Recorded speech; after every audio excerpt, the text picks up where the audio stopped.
Hello everyone and welcome back to another episode of B-Flicks. I'm Gavin and with me as always is my partner in movie crime, Neville.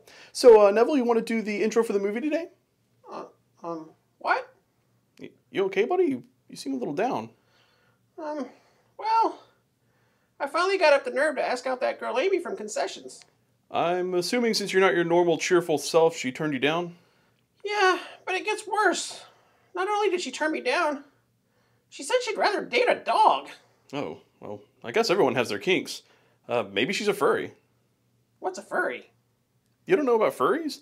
They're people that like to dress up like animals. And some, not all, I do want to stress this, I don't want to piss off a bunch of furries, but some like to dress up like animals, and to quote Blink-182, they do it like they do it on the Discovery Channel. What? Like they go camping naked in the jungle for 21 days, like on Naked and Afraid? Or they do a crappy job no one wants to do, like on Dirty Jobs? Yeah, I guess that lyric didn't really hold up very well. The Discovery Channel used to actually air more educational stuff, like science and wildlife documentaries. What I'm trying to say, though, Neville, is that they dress up like animals and, have sex. Oh. I'll be right back. Oh, by the way, I don't think it was Blink-182. I think it was the Bloodhound Gang. Oh, well, I'm a Cinegeek, not a music geek. Wait, Neville, where are you going? Well, the show must go on. I guess I'll just get started without him. Hopefully he won't be too long. Today's film is Love on a Leash, a crap fest from the very beginning. It's a movie that seems like a poor class project by a lazy first-year film student, but the film student in this case was 72. I guess it's never too late to try a new hobby. Ah, crap! Oh, what the hell happened to you? What? Where are your glasses? I told Amy that I was willing to dress up as a dog if that turned her on, but she seemed confused. Then I asked if she was a furry and she punched me and broke my glasses. Oh, Neville, I was just joking. You have to stop taking everything so literally. Okay, I blew it. Let's just get on with the show. Okay. So like I was saying, this film seems like a poor class project by a lazy first-year film student. And in this case, the student was 72. I guess you're never too late to try a new hobby.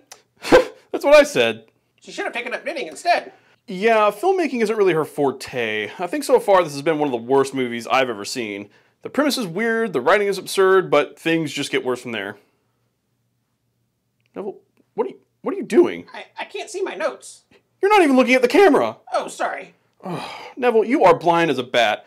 Let's turn off the camera and go fix your glasses. There is no way you're going to be able to do the show without them. Okay, we're back. So, to start out, we have this opening credit scene with absolutely no audio. Yeah, the first 2 minutes of the film are complete and utter silence. No music, no background noise, just nothing. We thought there was something wrong with the speakers in the theater. I even went to the projection room and turned up the volume.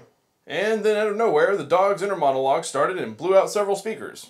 Hey, let's not talk about that. As far as the manager knows, the speakers blew out due to a fart joke in Goldmember when we were doing that Austin Powers marathon a few weeks ago. Oh, sorry. My lips are sealed. Don't worry. We'll edit it out in post. We hear the dog's inner monologue and nothing else. There's no ambient sound, nothing. 99% of this film uses ADR, or automated dialogue replacement. This is usually used in movies when the audio recorded on location is unusable due to background noise such as wind noise or crowd chatter, but nearly every line in this movie is ADR. And poorly executed ADR at that. They didn't even bother to add in any sound effects or background noise. There are several montages in the movie where it seems like they were going to go back and add music, but just forgot to. Yeah, the film actually has a composer in the opening credits, but there's not a single note of music in the entire film. There was actually at least one scene where it was completely silent, except for the last second before transitioning to another scene. Like, they intended to edit out all the audio, but missed a bit. So, the dog's walking around the park creeping on girls.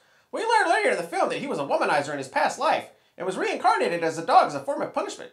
He wants to be human, so he goes to a pond to ask how to be changed back to a human. Like you do. It's not even a pond fairy or something like that.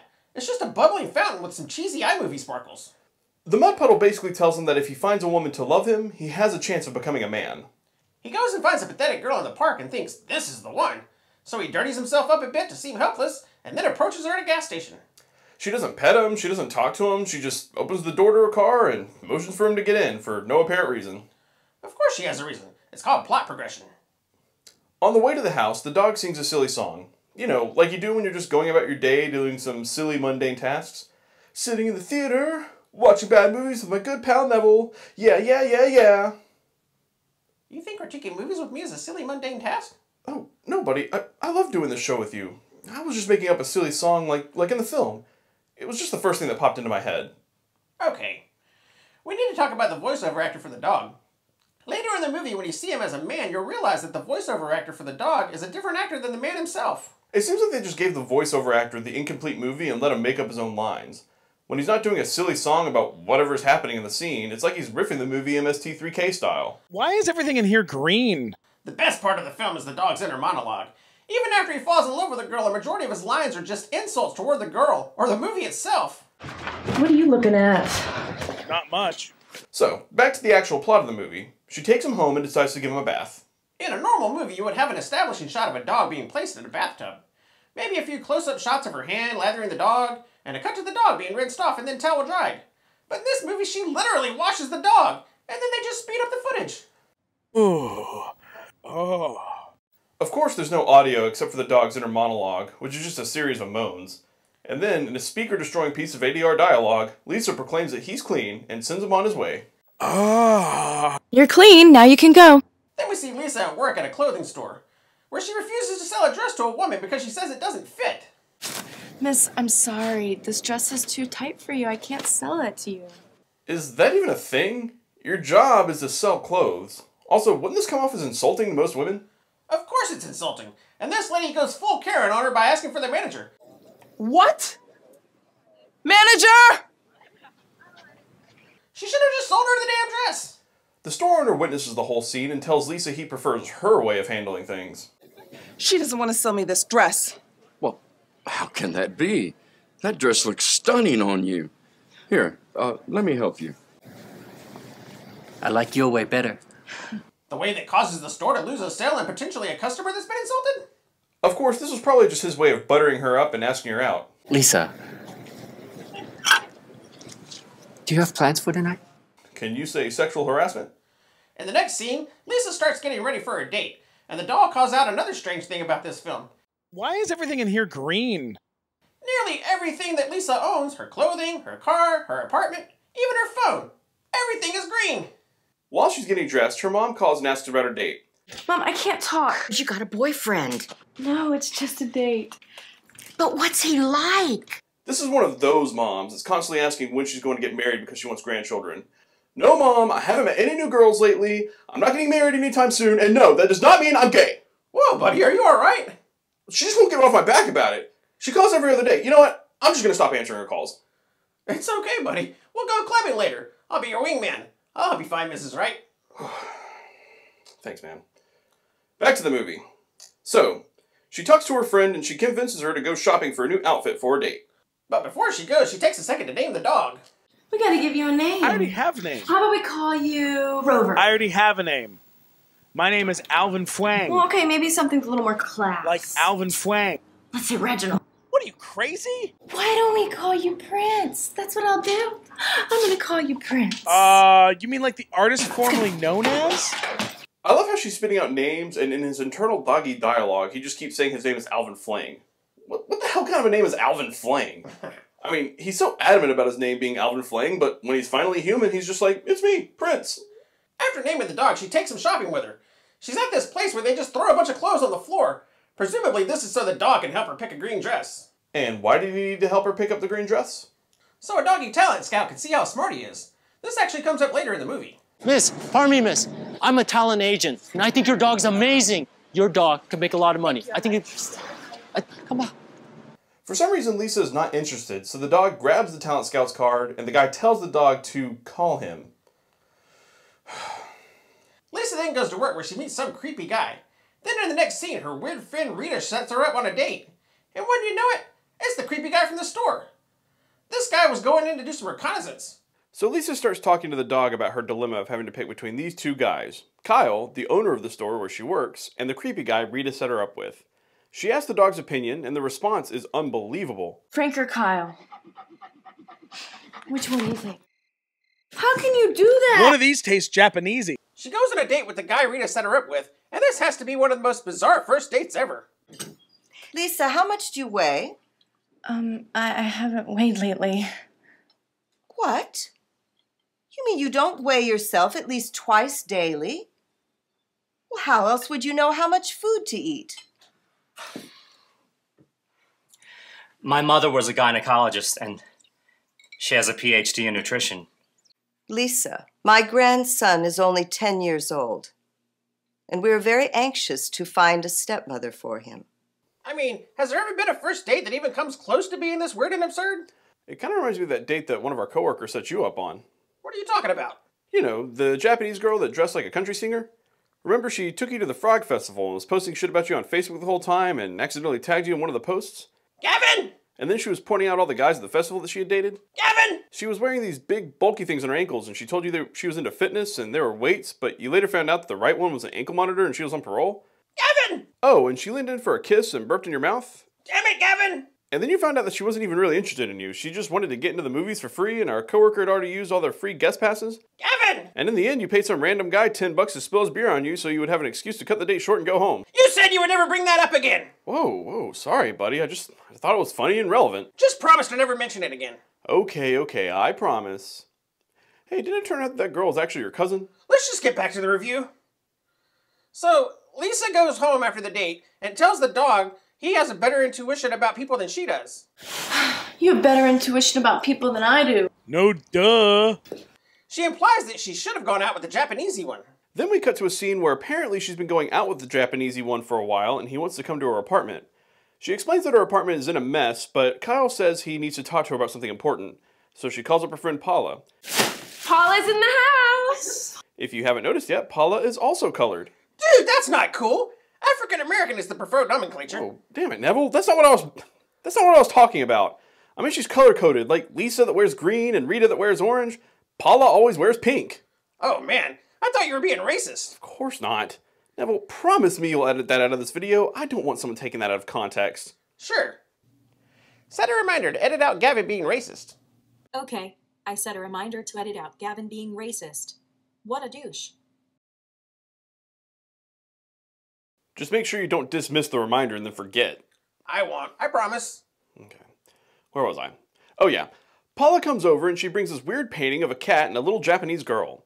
And when Ryan gets there, the first thing he does is mention how much he likes the picture. It's probably the only thing he could see because it's the only thing in her apartment that isn't green. I feel sorry for the actor that plays Ryan in this scene. His lines are absurd, but he gives this awesome performance and then later finds out the movie's complete dog shit. Will you marry me? It would be in name only. Name only? You'll still be free. You can date anyone you want. I mean, you can sleep with anyone you like. I don't mean to be rude, but I'm not physically attracted to you. I'm not attracted to any woman. All my relationships are with men. Then why do you want to marry me? My family is very old school. They would disown me if I didn't get married and have a son. They would never speak to me again. My family once threatened to disown me if I didn't agree that Star Wars was better than Star Trek. It's so hard living that lie. Yeah, buddy. So, she says she needs true love and turns him down. And then, as if things can't get any worse for Lisa, her manager barges in and tries to rape her. I mean, this girl has a messed up life. She can't get a break. Alvin Flang really knows how to pick 'em.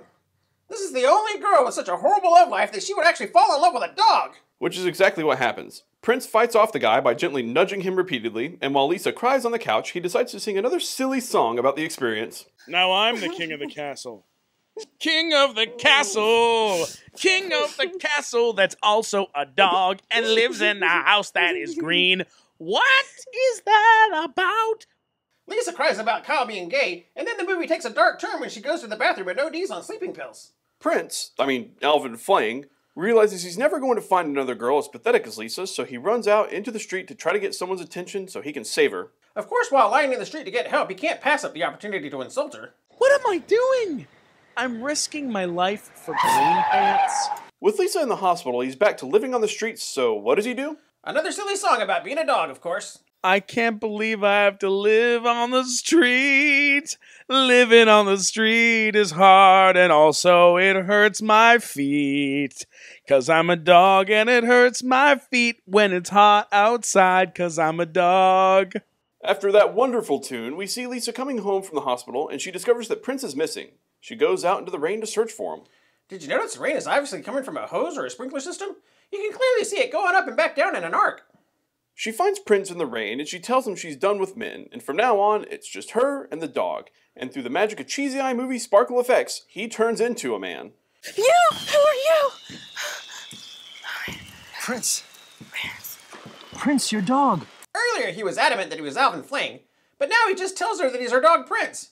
You would think he would introduce himself, but for the rest of the movie, he just refers to himself as Prince. This information overwhelms Lisa and she passes out. And now Prince is just a naked guy holding an unconscious young lady in the park at night in the rain. Alvin Fling explains his past life and president predicament, and without a single date just proposes to her. Lisa, let me be your husband.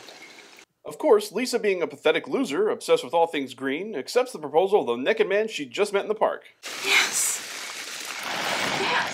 They go home and Alvin Fling decides to go check himself out in the mirror. He even checks out his own ass. Come on, you've never stood up on the toilet to give a view of what you're packing out back? No. Oh, yeah, me neither. So what follows this awkward self-peep show is the most awkward sex scene in movie history.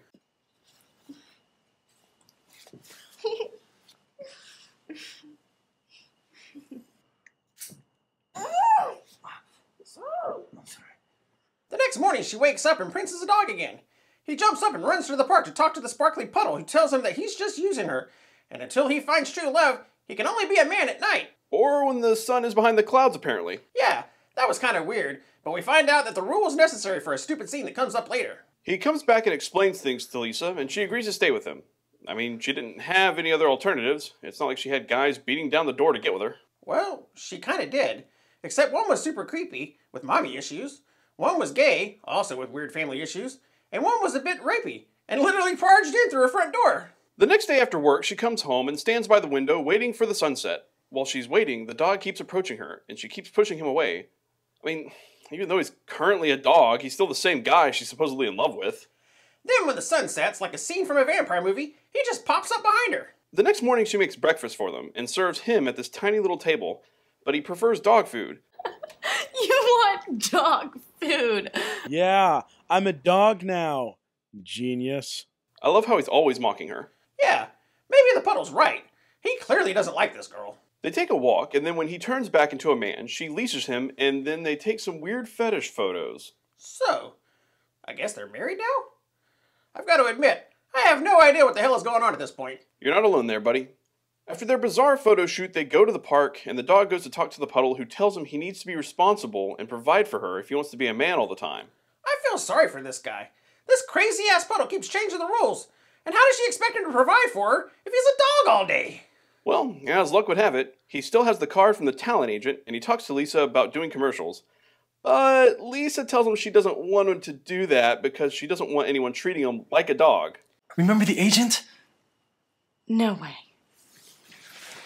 You're my husband, a human. I don't want anybody to treat you like a dog. Yeah, she doesn't want anyone to treat him like a dog. The girl who put a leash on him while he was a man and then takes him to the park and plays fetch. I'm telling you, man, the girl's a furry, and she's loving every minute of it. Later, they're at a restaurant, and he sneaks off to call the talent agent. Yeah, hello? This is the owner of the dog you're looking for. Tomorrow at 9, he'll be waiting for you in front of your office. After the commercial shoot, please pay in cash. And just give it to the dog. Thank you. Doesn't this guy think this is kind of weird? Apparently not, because when the dog is at his office, they talk to him like he's a person. Such a pleasure to meet you. Oh, look. Come here, this is Mary. Very nice to meet you, sir. Then back at home, Prince gives Lisa a new dress. Green, of course. And she accuses him of stealing money to pay for it. Where did the money come from? You didn't steal it, did you? The next morning, she sees him in a movie and freaks out when she realizes it's him. Wait a second. How is he in a movie that aired the very next day? It takes us about a week and a half to make our videos, and they're only 10 to 20 minutes tops. Well, you do slack off in the editing a bit. Hey, everyone needs a little downtime. After cleaning up popcorn and puke all day here, sometimes a guy just needs a little downtime to unwind. Maybe with a video game or a movie I don't have to review. Hey, I was just joking. You know you could pass off some of the editing to me if you want. That would be really helpful. Maybe if we do that, we can put out videos more often. It's a deal. Awesome. So anyway, later Lisa's friend Paula comes over and freaks out when she finds out about Prince. Wasn't this the friend that was trying to help her find a guy earlier? What's the problem? Yeah, this was weird. Apparently she was mad because her best friend didn't tell her about the new guy, but this is a bit of an overreaction. Calm down! Calm down. I can't calm down. You're like my best friend. You know, you're like my sister. And here it is. You've been lying to me. Later, Lisa tells her mom and her kooky orange friend Rita about Prince, and they insist on meeting him. They go to dinner, and this scene is so bizarre. They all eat in sync. I mean, who the hell does that? Then Lisa's mom asks when they're going to get married. When are you two going to get married? She just found out about this guy the night before, and she's already wanting them to get married? What's with this lady? And her friend Rita is even crazier. She tells them that they should get married tomorrow. How about tomorrow you go and get license? They insist on meeting at 10 a.m. at the courthouse, but of course Prince can't show up. He'll be a dog. But he does show up, and witnesses an argument when Lisa's mom and Rita get upset that he's not there. Why didn't he show up? Why? Answer me. And the dog's reaction is hilarious. I am so depressed right now. I need some Kung Pao chicken. I gotta get me some Kung Pao, man. Kung Pao. Prince! The guy doing the voiceover really was the best part of this whole movie. It would be unwatchable without him, but he really makes it entertaining. Later, Rita shows up with a cunning ruse to get Lisa out of the house. I'm so sorry to ask, but I have favor. Okay, sure, what? I am driving by and taking daughter to airport, and I got this terrible dizzy spell. Oh. So you drive for me, okay? Sure. Come on, let's go. No. I can't go. Then she confronts Prince and starts asking him where he works, and she asks to see his driver's license. When he can't answer, she says there's something fishy and tells him to leave Lisa alone. I don't know where you come from, who you are. You leave Lisa alone. Prince runs away because he knows he'll become a dog soon. With a dog tail hanging out of his pants, he hides in the restroom of a nearby restaurant. Rita catches up and opens the door, only to find a dog. Then she tells Lisa. What? You saw him turn into a dog? Yes. Seriously? If you saw a person run into a room and then a dog came out, would your first assumption be that the person turned into a dog? Or that there was already a dog in the room and the person escaped through a window or something? These people are so weird. Not as weird as the lady that Lisa meets while randomly walking through a playground the next day. The lady asks her to take a picture of her and her kids. Lisa says the kids are cute and asks what the lady's secret was. You're so precious. What's your secret? What? Does she really think that there's some secret method to having cute kids? I mean, wouldn't step 1 be that you yourself have to be cute, and step 2 would be find someone cute to have kids with? Well, not necessarily. There was this really hot girl that lived next door to me, and her parents looked like Sloth from the Goonies and Nanny McPhee. Well, maybe the hotness genes skipped their generation. Anyway, the lady's answer was ridiculous. A Chinese woman? Told me a secret. She said exciting sex will produce excellent kids. What? Kids? What? This freaks Prince out. We keep calling him Prince. Isn't his name Alvin Flang? I mean, he was pretty adamant about being called Alvin Flang. Well, he went by Prince for the rest of the movie. Okay, well, Prince freaks out because he's afraid that if they had kids, they would be like him. I'm afraid that they'll end up like me. And then Lisa spends the rest of the night giving the poor guy the cold shoulder. So, then Prince decides to take her to a Chinese art museum to cheer her up. Of course, dogs can't go in, so she goes in by herself. This place is clearly some kind of store that sells garden sculptures.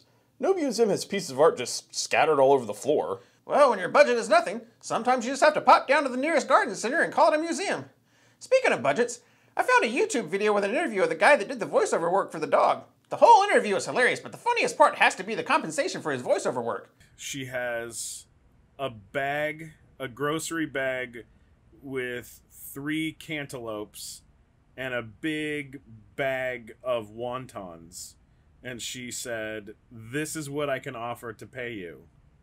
We'll put a link to the interview in the description. It's hilarious. Seriously, folks, it explains the insanity of this movie. So anyway, after they get home from the museum, Lisa asks Prince to meet her boss the following day. I just really want you to meet my boss so I can make a good impression. I want to get promoted. She says this is her only way to get a promotion. She tells him that since it'll be cloudy, he won't turn into a dog. Spoiler alert! The weather forecast was wrong. Dad, Prince just became a dog. Big deal. I'm Alvin Schwang. Why did Lisa just walk into a pool? I'm glad she did, though. Otherwise, we would have missed out on the greatest line in the whole movie. All right, grab on, you pizza-faced cinderblock. This is supposed to be the woman he loves. Well, clearly he does, because in the next scene, he tells her that he can be a man all the time. But first, he has to die and be reborn. Lisa, must die first, but then I can be reborn. No, I don't want you to die. Where is this coming from? Besides, he would be a newborn and she would be in her 30s. Did the puddle tell him this? Probably. That puddle is a bitch and keeps changing the rules. Seriously, she said he could be a man full-time if he found true love. What proves that he truly loves her more than telling her he'd be willing to die for her? Well, apparently it didn't please the puddle, and neither did sacrificing his chances of becoming a man by leaving so Lisa could find someone else that could make her happy. You know, I don't think I've ever hated a character as much as this stupid puddle. She just kept moving the bar, and Prince kept reaching it just to have it snatched from his little doggy paws again and again. So after talking to the puddle, he decides he's made a huge mistake and goes running back on the other side of the street. I wonder what could happen next. I'm back! Did you notice the sound of the car skidding? It happened before the dog even ran into the street. The dog's behind another car. There's no way the driver would have seen him. At any rate, the dog dies. Lisa cries about it, and then we flash forward to when Lisa is an old lady. Or maybe it was just a few years later, because it seems like the only thing they did to age her was to sprinkle some flour in her hair. Well, either that or she's a really messy baker. She puts a for rent sign outside her place, and the next thing you know, her old friend Paula shows up to take a look at the place. Apparently, she's had some trouble baking too. It's funny how Paula just walked away from their friendship over something as silly as Lisa not telling her about Prince. But now, 30 years later, they're laughing and catching up like old pals. Well, you know, people mature over time. It was 30 years. She never stopped by to try to make amends. She never looked her up on Facebook. I had a friend that pissed me off, and years later we reconnected on Facebook. Did you start hanging out again? Oh, no. After messaging back and forth for a couple of days, I realized he was still a tremendous tool, so I blocked him. But Paula didn't even try. Well, now they're catching up like nothing ever happened. Lisa explains the whole situation about Prince being a dog. I bet Paula feels silly for being upset after that explanation. She seemed to believe it because she starts explaining how reincarnation worked. No, honey. His age would count from the year that he died and was reborn. No. Yes. I never thought about it that way. She never thought about it that way. What did she think would happen? Some lady somewhere would just give birth to a grown man? I'm starting to think Lisa rode the short bus to school. The next day, there's a knock on the door. Some guy wants to know if the place is still for rent. What amazing timing. It's Prince, and just as Paula explained, he's much younger. You can tell because he has one of those messy, just rolled out of bed hairstyles that all the kids wear these days. Lisa asks why it took him so long to come back, and then with the magic of iMovie sparkle effects, he turns into an old man. I'm assuming this is the work of the magic puddle, but I'm confused. If the stupid puddle could change him into an old man, couldn't she have just let him stay a man to begin with and avoid all of this? Maybe the puddle's going to change her back full time, but he got hit by a car before she could, and this is her way to make up for it. At any rate, they're back together again, and they have some weird mock wedding in the backyard, and then they both turn young again. Well, that's not gonna work. She looks like she's about 30, but all of her identification will indicate she's in her 60s. Maybe she's retired and doesn't go out much, but soon her retirement money will run out, and surely she's collecting Social Security, so eventually the IRS is gonna get suspicious and investigate her for fraud. That damn puddle has caused so much trouble. Neville, you're overthinking it. Let's just wrap this one up before you get yourself worked up into a migraine. Too late. So that was Love on a Leash. I don't really feel like it was possible for us to really explain how insane and ridiculous this movie was. If you love hilariously bad movies, you should really check this one out. It's worth it just for the dogs and their monologues and silly songs. It's available for free on YouTube. I'll include a link in the description below, along with a link to the voiceover actor's interview. Well, that's all for this episode. Don't forget to like, comment, and subscribe. And until next time, we're the Cinegeeks! Well, we didn't really have any bloopers this week. Yeah, it seems like we're finally getting the hang of this. So, what are we gonna do? Well, I guess we could always end on a song. Living on the street is hard, and also it hurts my feet. 'Cause I'm a dog, and it hurts my feet when it's hot outside, 'cause I'm a dog.